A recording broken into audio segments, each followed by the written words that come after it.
Magandang buhay mga ka-Chiki Fam! Heto na nga at eto na naman kaming mga mamis. Kami ho'y naghakot ng kawayan doon sa gubatan.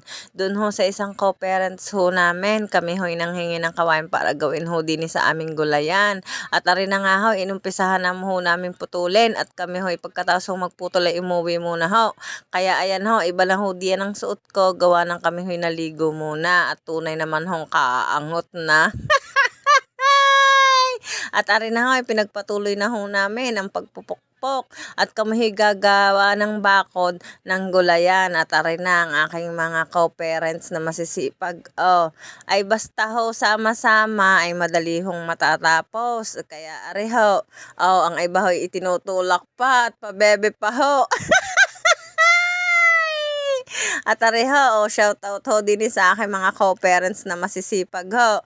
Ay ano ga ho mga pagsisipag ho ng mga are. Ayan ho ang aming munting gulayan na ginagawa. Ay sana ho'y ma-perfect are ho. Ay tunay naman hong kasaya-sayang gumawa ho eh.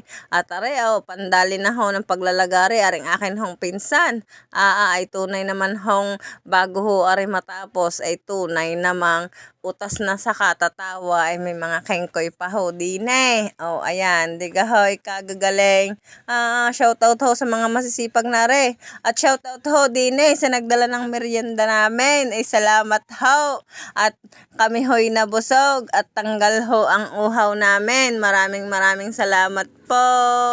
At kami ho'y inyong pinamerienda.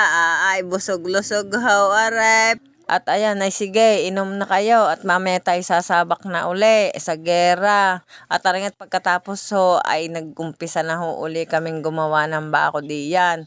At arin na ho, amin na hong ipinapainal ho ang pagkakabit ho na ring bakod. At aabuti na ho kami ng ulan din eh. Kaya amin na hong kinabit ng maayos. Ay sa susunod ay ipipinturaan halaang ho. Salamat ho sa palaging panonood. Bye-bye!